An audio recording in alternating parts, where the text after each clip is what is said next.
ಆದ್ಮೇಲೆ ಸಂಘರ್ಷ ನ್ಯೂಸ್ಗೆ ಹಾರ್ದಿಕವಾದಂಥ ಸ್ವಾಗತ. ನಾನು ನಿಮ್ಮ ಯಮನಪ್ಪ ಗುಣದಾಳ ಮಾತನಾಡ್ತಾ ಇದ್ದೀನಿ. ನೀವೆಲ್ಲ ನೋಡ್ತಾ ಇದ್ದೀರಿ, ಭಾರತ ದೇಶದಲ್ಲಿ ಕರ್ನಾಟಕ ರಾಜ್ಯದಲ್ಲಿ ಸೇರಿದಂತೆ ಇಡೀ ದೇಶದ ತುಂಬ ಜಾತಿ ವ್ಯವಸ್ಥೆ ಯಾವ ರೀತಿ ರುದ್ರ ನರ್ತನವನ್ನು ಮಾಡ್ತದೆ ತಮ್ಮೆಲ್ಲರ ಗಮನಕ್ಕೂ ಐತಿ. ಯಾಕಂದ್ರೆ ಈ ಮನೋವಾದಿಗಳು ಅಥವಾ ಮನೋವ್ಯಾಧಿಗಳು, ಸನಾತನಿಗಳು, ಹಿಂದೂ ಧರ್ಮೀಯರು, ನಾವೆಲ್ಲ ಏನು ಬ್ರಾಹ್ಮಣರು, ಮನೋಸಿದ್ಧಾಂತದಲ್ಲಿ ನಂಬಿಕೆ ಇಡೋರು, ಅವರು ಯಾವತ್ತೂ ಕೂಡ ವಾದ ಮಾಡುವಂಥದ್ದು ಒಂದ, ನಾವು ಶ್ರೇಷ್ಠರು, ನಾವೇ ಪವಿತ್ರರು, ನಮ್ಮದೇ ಸತ್ಯ, ನಮ್ಮದೇ ಮಿಥ್ಯ, ನಾವು ಹೇಳಿದ್ದನ್ನೇ ನೀವೆಲ್ಲ ಕೇಳಬೇಕಂತ ಹೇಳಿ ಇವ್ರನ್ನ ಮರು ಪ್ರಶ್ನೆ ಮಾಡುವಂಗಿಲ್ಲ ಯಾರನ್ನೂ ಕೂಡ. ಅದೇ ಒಂದು ಏನು ಮನಸ್ಥಿತಿಯನ್ನು, ಈ ಚಾತುರ್ವರ್ಣದ ಮನಸ್ಥಿತಿ ಐತಲ್ಲ, ಬ್ರಾಹ್ಮಣ, ಕ್ಷತ್ರಿಯ, ವೈಶ್ಯ, ಶೂದ್ರ ಅನ್ನುವಂಥ ಈ ಚಾತುರ್ವರ್ಣದ ಮನಸ್ಥಿತಿಯನ್ನು ಇಟ್ಟುಕೊಂಡು ಈ ಇವ ರಾಕೇಶ್ ಕಿಶೋರ್ ಅಂತಕ್ಕಂಥ ಒಬ್ಬ 71 ವರ್ಷದ ಹಿರಿಯ ಒಬ್ಬ ವಕೀಲ, ಒಬ್ಬ ನಾಲಾಯಕ್ ಅಂತಲೇ ಹೇಳ್ತೀನಿ. ನಿನ್ನೂ ಹೇಳಿನಿ, ಇವತ್ತು ನಾಲಾಯಕ್ ಅಂತಲೇ ಹೇಳ್ತೀನಿ. ಯಾಕಂದ್ರೆ ಒಬ್ಬ ಸುಪ್ರೀಂ ಕೋರ್ಟ್ನ ಜಡ್ಜಸ್ಗೆ ಇವರು ಗೌರವ ಕೊಡೋದಿಲ್ಲ ಅಂದ್ರೆ ಇವ್ರು ಯಾವ ಸೀಮೆ ವಕೀಲರು, ಇವ್ರು ಯಾವ ಸೀಮೆ ಭಾರತೀಯರು ಅಂಥೇಳಿ ನಮಗೆ ನೇರವಾಗಿ ಸಂಶಯ ಕಾಡ್ತೈತಿ. ಅಷ್ಟಕ್ಕೂ ಯಾಕೆ ಈ ಒಂದು ಈ ಯಾರು ರಾಕೇಶ್ ಕಿಶೋರ್ ಅಂತಕ್ಕಂಥ ಒಬ್ಬ ವ್ಯಕ್ತಿ ಈ ಒಂದು BR ಗವಾಯಿ ಅವ್ರ ಮೇಲೆ ಯಾಕಿಷ್ಟು ಮುಗಿಬಿದ್ದ, ಯಾಕಿಷ್ಟು ಆಕ್ರೋಶ ಬರಿತಾನಾದ್ರೆ ಈಗಾಗಲೇ ಜಗಜ್ಜಾರಿಯಾಗೈತಿ, ನಿಮ್ಮೆಲ್ಲರಿಗೂ ಗೊತ್ತೈತಿ. ಅವರ ತಾಯಿಯವರನ್ನು ಒಂದು RSS ಕಾರ್ಯಕ್ರಮ ಕರೆದಿರ್ತಾರೆ, ಅಲ್ಲಿ ಅವ್ರು ಹೋಗಿರೋದಿಲ್ಲ. ಆನಂತರ ಈ ಹಿಂದೆ ಒಂದು ಏನು ಬುಲ್ಡೋಸರ್ ಪ್ರಕರಣಕ್ಕೆ ಸಂಬಂಧಪಟ್ಟಂಗೆ ಕೂಡ ಅದು ತಪ್ಪು ಅಂಥೇಳಿ ಅವರು ತೀರ್ಪನ್ನು ಕೂಡ ನೀಡಿರ್ತಾರೆ. ಇದ್ರ ಮಧ್ಯೆ ಒಂದು ಯಾವುದೋ ವಿಷ್ಣುವಿನ ದೇವಸ್ಥಾನಕ್ಕೆ ಸಂಬಂಧಪಟ್ಟಂಗೆ ಆತನ ತಲೆ ಹೋಗೈತಿ, ಅದನ್ನು ಮರು ನಿರ್ಮಾಣ ಮಾಡಿ ಕೊಡ್ರಿ ಅಂತ ಹೇಳಿಕಿಸಿಂದ ಕೋರ್ಟಿಗೆ ಬಂದಿರ್ತಾನೆ. ಆ ಕೋರ್ಟ್ನಲ್ಲಿ ಅವ್ರು ವಾದ ಮಾಡ್ತಾರೆ. ಇಲ್ಲಿ ಬೇರೆ ಬೇರೆ ದೇಶದ ಜ್ವಲಂತ ಸಮಸ್ಯೆಗಳ ಬಗ್ಗೆ, ಬೇರೆ ಬೇರೆ ಪ್ರಕರಣಗಳ ಬಗ್ಗೆ ಮಾತಾಡಪ್ಪ, ಬರೀ ದೇವರು ದಿಂಡ್ರು ಇದೆಲ್ಲ ಮಾತಾಡ್ತಿಲ್ಲ. ಹೋಗಬೇಕಾದ್ರೆ ವಿಷ್ಣುವಿಗೆ ಹೇಳಬೇಕಾಗಿತ್ತಲ್ಲ ನೀನು, ಆತನೇ ತನ್ನ ತಲೆಯನ್ನು ತಾನು ಮಾಡಿಸ್ಕೊಡ್ತಿದ್ದ ಅಂಥೇಳಿ ಈ ರೀತಿ ಅವ್ರು ಹೇಳಿದ್ರು ಅಂತ ಹೇಳಲಾಗ್ತದೆ. ಇದಕ್ಕೆ ಆಕ್ರೋಶಗೊಂಡು ನೀವು ಸನಾತನಿಗಳನ್ನು, ಹಿಂದೂ ಧರ್ಮೀಯರನ್ನು ವಿರೋಧ ಮಾಡ್ತೀರಿ ಅಂಥೇಳಿ ಅವರಿಗೆ ಶೂ ಎಸಲಿಕ್ಕೆ ಪ್ರಯತ್ನ ಪಡ್ತಾನೆ. ಪಟ್ಟ ನಂತರ ಏನು ಮಾಡ್ತಾನಂದ್ರೆ ಇದನ್ನು ನಾನು ಸನಾತನ ಧರ್ಮಕ್ಕಾಗಿರ್ತಕ್ಕಂಥ ಅವಮಾನವನ್ನು ಸಹಿಸೋದಿಲ್ಲ ಅಂತ ಹೇಳ್ತಾನೆ. ಆನಂತರ ಬಂದು ಇಲ್ಲ ನಾನು ಸ್ವಲ್ಪ ಏನೋ ಮತ್ತಿನಲ್ಲಿದ್ದೆ, ನನಗೆ ಗೊತ್ತಾಗಲ್ಲ ಏನು ಮಾಡಿದ್ದೀನಿ ಅಂತಲೂ ಹೇಳಿಕೆ ಕೊಡ್ತಾನೆ. ಆನಂತರ ಇಲ್ಲ ನಾನು ಆ ಥರ ಇರಲಿಲ್ಲ ಅಂತಲೂ ಹೇಳಿಕೆ ಕೊಡ್ತಾನೆ. ಆನಂತರ ನಿಮಗೆಲ್ಲ ಗೊತ್ತು, ಇಡೀ ದೇಶಾದ್ಯಂತ ಪರ ಮತ್ತು ವಿರೋಧ ಚರ್ಚೆಗಳು ಪ್ರಾರಂಭ ಆಗ್ತಾವ.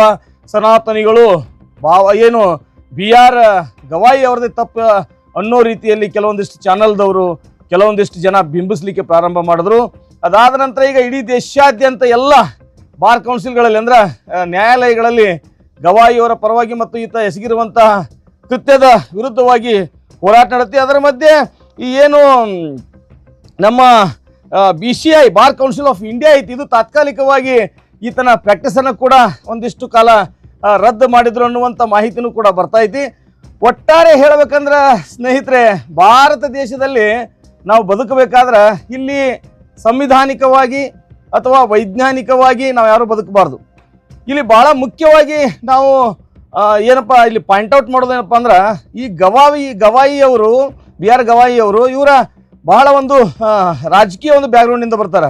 ಇವ್ರ ತಂದೆಯವರು ಭಾಳಷ್ಟು ಒಂದು ರಾಜಕಾರಣದಲ್ಲಿ ಭಾಳ ದೊಡ್ಡ ದೊಡ್ಡ ಹುದ್ದೆಗಳನ್ನ ಅಲಂಕರಿಸಿದ್ರು. ಮತ್ತು ಇವರು ಪ್ಯೂರ್ ರೈಟ್ ಮತ್ತು ಬೌದ್ಧರಾಗಿದ್ರು. ಇವರು ಬೌದ್ಧ ಧರ್ಮೀಯರಾಗಿದ್ದರಿಂದ ಇವನಿಗೆ ಕೆಂಗಣ್ಣಿ, ಇವರಿಗೆ ಯಾರು ಮನೋವಾದಿಗಳ ಲಾಯರಿಗೆ. ಯಾಕಂದ್ರೆ ಬಾಬಾ ಸಾಹೇಬರು ಕೂಡ ಈ ದೇಶದ ಎಂಥ ಮಹಾನ್ ವ್ಯಕ್ತಿ ಆದರೂ ಕೂಡ ಇವರು ಇವತ್ತಿಗೂ ಅವ್ರನ್ನ ಹೇಳಿಸ್ತಾರೆ. ಅಂಥದ್ರಲ್ಲಿ ನಮ್ಮವರು ಅಂದ್ರೆ ಈ ದೇಶದ ಮೂಲ ನಿವಾಸಿಗಳು, ದಲಿತರು, ಬೌದ್ಧರು ಯಾರಾದರೂ ಸುಪ್ರೀಂ ಕೋರ್ಟ್ನ ನ್ಯಾಯಾಧೀಶರಾದ್ರೆ ಇವ್ರಿಗೆ ಎಷ್ಟು ಉರಿದಿರಬಾರ್ದು, ಇವ್ರದ್ದು ಅಂಡೆ ಎಷ್ಟು ನೋವು ಆಗಿರಬಾರ್ದು ಅನ್ನೋದು ಈ ಪ್ರಕರಣದಿಂದ ಸಾಬೀತಾಗ್ತೈತಿ. ಅಷ್ಟಕ್ಕೂ ಇವ್ರು ಯಾಕೆ ಇದರ ಪ್ರಕರಣ ಇಂಥ ಪ್ರಕರಣವನ್ನು ತರ್ತಾರೆ? ನಾನು ಗವಾಯಿ ಅವ್ರಿಗೆ ಅವ್ರು ಕೇಳಿದ್ರಲ್ಲಿ ಏನು ತಪ್ಪೈತಿ? ಈಗ ನೀವು ನಮಗೆ ಹೇಳಿದ್ರಪ್ಪ, ನಮ್ಮ ಧರ್ಮದಲ್ಲಿ ಅಗ್ನಿದೇವ, ವಾಯುದೇವ, ಗಾಳಿದೇವ ಮತ್ತು 36 ಕೋಟಿ ದೇವರದಾರ. ಈ 36 ಕೋಟಿ ದೇವರಿಗೆ ಎಲ್ಲವನ್ನ ಮಾಡುವ ಶಕ್ತಿ ಐತೆ ಅಂತ ನೀವು ವೇದ, ಪುರಾಣ, ಶಾಸ್ತ್ರ, ರಾಮಾಯಣ, ಮಹಾಭಾರತ ಹಿಂಗೆಲ್ಲದರೂ ಹೇಳ್ಕೊತ ಬಂದಿರಿ. ಮತ್ತು ಆ ಒಬ್ಬ ಜಡ್ಜಸ್ ಹೇಳಿದ್ರೊಳಗೆ ಏನು ತಪ್ಪೈತಿ? ಅಲ್ಲ, ನಿಮ್ಮ ದೇವರಿಗೆ ತಾನು ತಲೆ ಬೇಕಾಗಿತ್ತಂದ್ರೆ ತಾನೇ ಮಾಡ್ಕೋಬೋದಲ್ಲ ದೇವರು. ಈತ ಹೇಳ್ತಾನಿಲ್ಲ, ನನಗೆ ವಿಷ್ಣುನ ಈ ರೀತಿ ಮಾಡಕ್ಕೆ ಹೇಳ್ದ ಅಂತೇಳಿ. ಮತ್ತು ಅದೇ ವಿಷ್ಣು ಜಡ್ಜ್ಗೆ ನಿನಗೆ ಈ ಥರ ತೀರ್ಪು ಕೊಡಂತ ಹೇಳಂತ ಹೇಳಿದ್ರೆ ಏನಪ್ಪ ಮಾಡ್ತೀನಿ ನೀನು? ಅವ್ರಿಗೂ ಅವನೇ ಹೇಳಿರ್ಬೇಕಲ್ಲ. ಒಂದು ಹುಲ್ಲು ಕಡ್ಡಿ ಇರಲಾರ್ದ ಈ ಜಗತ್ತೇ ಅಳಿಗಾಡಂಗಿಲ್ಲ ಅಂತ ಹೇಳಿ ಜನರನ್ನ ನಾವು ನಂಬಿಸಿರಿ ನೀವು. ಇವತ್ತು ದೇವರು, ದೇವಸ್ಥಾನ, ಧರ್ಮ ಅದ್ರ ಮೇಲೆ ನಂಬಿಕೆ ನಮ್ಮ ಜನರದ್ದು ಹೆಂಗೈತೆ ಅಂದ್ರೆ ಏನೋ ನಮಗೆ ಒಳ್ಳೇದು ಆಗೇ ಬಿಡ್ತೈತೆ ಅನ್ನುವಂಥ ಜನ ನಂಬ್ಯಾರ. ಹಂಗಂದ್ರೆ ಎಲ್ಲ ನಂಬಿಕೆಗಳು ಸುಳ್ಳು ಅದವನ. ಇನ್ನೆಷ್ಟು ದಿನ ಜನರನ್ನ ಯಾಮಾರಿಸ್ತೀರಿ ನೀವು? ನಿಮ್ಮ ಮನೋವಾದಿ ಮನಸ್ಥಿತಿಗೆ ನಾವು ಜೋತ್ ಬೀಳ್ಬೇಕಣ್ಣ. ನಾವು ಯಾವುದೇ ತಪ್ಪು ಮಾಡ್ಲಿಕ್ಕಂದ್ರೂ ದಲಿತರು ಅನ್ಸ್ಕೋಬೇಕು, ಊರು ಹೊರಗಿನವ್ರು ಅನ್ಸ್ಕೋಬೇಕು, ಕೀಳ್ ಜಾತಿಯವ್ರು ಅನ್ಸ್ಕೋಬೇಕು, ಹೊಡ್ಸ್ಕೋಬೇಕು, ಬಡ್ಸ್ಕೋಬೇಕು, ರೇಪ್ಗಳನ್ನು ಮಾಡ್ತೀರಿ ದಲಿತ ಹೆಣ್ಮಕ್ಳ ಮೇಲೆ. ಎಲ್ಲವೂ ನಿರಂತರ ನಡೆದವ. ಆದರೆ ಆ ಥರ ಯಾವುದೂ ಇಲ್ಲ. ಇವ್ರು ಸುಳ್ಳು ಪ್ರಚಾರ ಮಾಡ್ತಾರ. ಭಾರತದಲ್ಲಿ ಸಮಾನತೆ ಐತಿ, ಅದೈತಿ. ಗೊಳ್ಳು ಪುರಾಣಗಳನ್ನು ಹೇಳೋದು ನಿಲ್ಲಿಸ್ರಿ. ಗವಾಯಿಯವರು ಸರ್ವೋಚ್ಚ ನ್ಯಾಯಾಲಯದ ನ್ಯಾಯಮೂರ್ತಿಗಳು ಏನು ಕೋರ್ಟ್ ಹಾಲ್ ನಂಬರ್ 1 ಏನು ನೀವು ಮಾಡಿದ್ರಲ್ಲ, ಇಡೀ ನ್ಯಾಯಾಂಗ ವ್ಯವಸ್ಥೆ ಇವತ್ತು ತಲೆ ತಗ್ಗಿಸುವಂಗಾಗೈತಿ.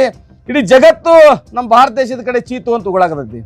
ಯಾಕಂದ್ರೆ ನ್ಯಾಯಾಧೀಶರೆಂದರೇನೆ ಈ ದೇಶದ ಪ್ರಧಾನಮಂತ್ರಿ, ರಾಷ್ಟ್ರಪತಿ, ನಾನು ನಿನ್ನೆ ಹೇಳಿದಾಗ ಎಲ್ಲರಿಗೂ ಒಂದು ರೀತಿ ತೀರ್ಪನ್ನು ಕೊಡುವಂತಹ ಅಥವಾ ಅವರಿಗೆ ಚಾಟಿ ಬೀಸುವಂಥ ತಾಕತ್ತಿರುವಂಥ ಒಬ್ಬ ವ್ಯಕ್ತಿ.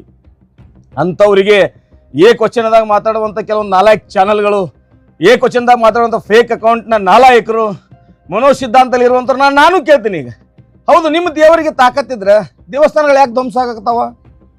ಯಾಕೆ ನಿಮ್ಮ ದೇವರು ತನ್ನನ್ನೇ ತಾನು ಪರಿವರ್ತನೆ, ಪರಿಶುದ್ಧತೆ ಮಾಡ್ಕೊಳಂಗಿಲ್ಲ? ಯಾಕೆ ಈ ದೇಶದ ಜಾತಿ ವ್ಯವಸ್ಥೆ ಐತಿ? ದಲಿತರು ಒಳಗೆ ಹೋದ್ರಂದ್ರೆ ಅವ್ರು ಬಂದ್ರಂದ್ರೆ ನಮ್ಗೆ ಅಪವಿತ್ರ ಆಕೈತಿ, ಅಮಂಗಳ ಆಕೈತಿ, ಅಲ್ಲಿ ಮೈಲಿಗೆ ಆಕೈತಿ, ಮುಡ್ಚೆಟ್ ಆಕೈತಿ ಅನ್ನೋರು ಅದನ್ನು ಸೀದಾ ಮಾಡ್ಕೊಳಕ್ಕೆ ನಿಮ್ಮ ದೇವ್ರ ಕಡೆ ಆಗಂಗಿಲ್ಲನು?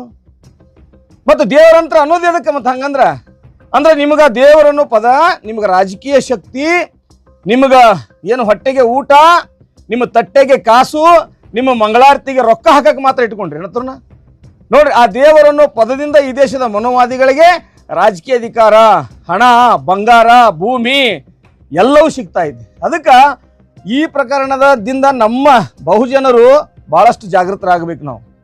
ನಾವು ಯಾವ ಹಿಂದೂ ಧರ್ಮದ ಅಡಿಯಲ್ಲಿ ಅವರು ಹೇಳ್ಕೊಂಡಂಗೆ ಕೇಳ್ಕೊಂಡು ಅವರ ದೇವರಿಗೆ ನಮಸ್ಕಾರಗಳನ್ನ ಮಾಡಿಕೊಂಡು ಅವರ ಪುರೋಹಿತಶಾಹಿ ವರ್ಗದವ್ರ ಕಡೆ ನಾವೆಲ್ಲ ನಮ್ಗೆ ಆಗು ಹೋಗುಗಳನ್ನ ಕೇಳ್ಕೊಂಡು ಏನು ಇವತ್ತಿಗೂ ಬಂದೀವಲ್ಲ, ಇದು ನಾವು ಮಾಡಿರುವಂಥ ದೊಡ್ಡ ತಪ್ಪಿದು. ಆ ಕಾರಣಕ್ಕಾಗಿ ಬಾಬಾ ಸಾಹೇಬರು ಬೌದ್ಧ ಧರ್ಮಕ್ಕೆ ಹೋಗ್ತಾರ.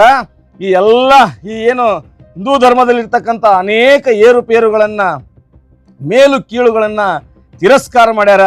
ಈ ಪ್ರಕರಣದಿಂದ ನಮಗೆ ಬುದ್ಧಿ ಕಲಿಬೇಕು. ನಾವು ಈ ದೇಶದ ಸುಪ್ರೀಂ ಕೋರ್ಟ್ನ ನ್ಯಾಯಾಧೀಶರಿಗೆ ಈ ರೀತಿ ಇವ್ರು ಮಾಡ್ತಾರಪ್ಪ ಅಂದ್ರೆ ಇನ್ನು ಜನಸಾಮಾನ್ಯರ ಗತಿ ಏನು?